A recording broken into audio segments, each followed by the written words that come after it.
Μετά το θάνατο του Μουράτ δεύτερου, ο γιος του και νέος Σουλτάνος Μωάμεθ δεύτερος, 21 χρονών, τότε έλεγε ότι η τελευταία επιθυμία και εντολή του πατέρα του ήταν να κυριεύσει αυτό στην πόλη. Μάλιστα, διαβεβαίωσε τη Βυζαντινή πρεσβεία που παραβρέθηκε στην ενθρόνηση του στην Ανδριανούπολη ότι θα σεβαστεί τις συνθήκες που ο πατέρας του είχε κάνει με τον Κωνσταντίνο Παλαιολόγο. Από τον πρώτο χρόνο της διακυβέρνησής του, όλες οι ενέργειές του έδειχναν πως προετοιμάζεται. Ετοίμασε πολύ στρατό και τον εξόπλισε με σύγχρονα όπλα. Ανέθεσε στον ούγγρο μηχανικό οργανό να κατασκευάσει 70 πυροβόλα κανόνια, όπλα πρωτόγωνα με τη δυνατοχή τους για να γκρεμίσει αυτή το τείχο της πόλης. Την άνοιξη του 1852 έφτασε στην Ευρωπαϊκή Αρχή του Βοσπόρου ένα τεράστιο στρατηγείο του ηγούμενου Κιτά. Το οχυρό ετοιμάστηκε σε λίγους μήνες και η Φρύδα του έκανε έλεγχο σε όλα τα πλοία που περνούσαν στο στενά και τα φορολογούς. Ακόμη ναυπήγησε 150 πολεμικά πλοία και πολλά μικρότερα για μεταφορές προσώπων. Ο Κωνσταντίνος Παλαιολόγος οργάνωσε και εξόπλισε τη μικρή φορά της πόλης, συντήρησε τα καράβια του στόλου, ασφάλισε την είσοδο του κεράτιου κόλπου με διπλή χοντρή αλυσίδα, εμποδίζοντας την είσοδο εχθρικών πλοίων και επιβίωσε το Μάρτιο του 1453 ο τουρκικός στρατός που ξεπερνούσε τους 60.000 άντρες άρχισε να συγκεντρώνεται γύρω από το Κίσι. Ο ίδιος ο Μωάμεθ έστησε τη χερσαίσχοντη σκηνή στρατηγία του απέναντι από την πύλη του Αγίου Ρωμανού ανάμεσα στις χιλιάδες διανύκτες.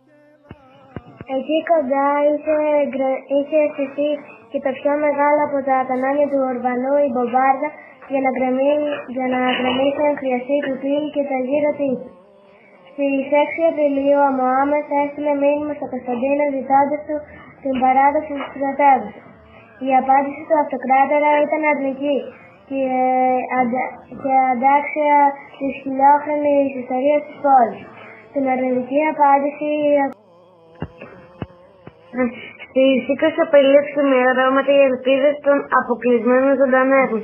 3 μεγάλα γενοβέζικα καράβια και μια βυζαντινή φορτηγίδα με κυβερνήτο Φραντανελά περνούν απαρατήρητα στο στενά, φτάνουν στην Προποντίδα και κατευθύνονται στον Κεράτιο.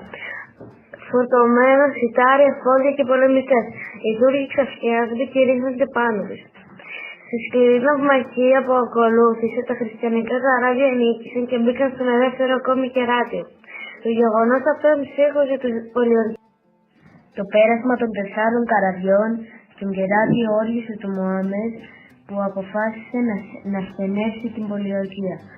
Με ένα τολμηρό σχέδιο ανέδωσε σε μία νύχτα 70 καράβια από το Βόσφορο στον Κεράτιο, σέρνοντας τα 9 χιλιόμετρα στη στεριά πίσω από το λόφο του Γαλατά, πάνω σε δρόμο στρωμένο με κορμούς δέντρων, χωρίς να πάρει είδηση κανείς.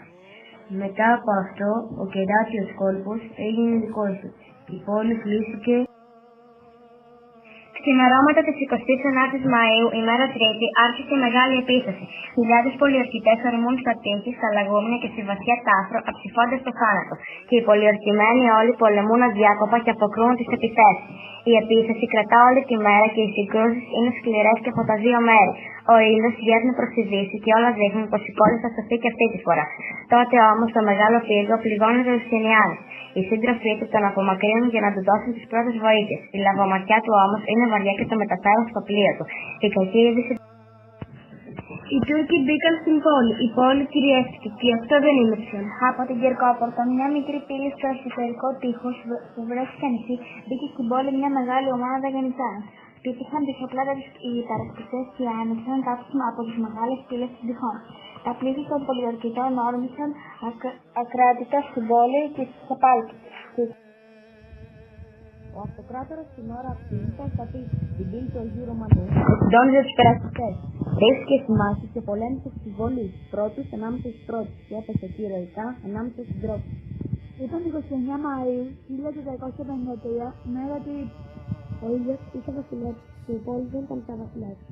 Η χιλιόχρονη Βυζαντινή Αυτοκρατορία είχε χαθεί για πάντα.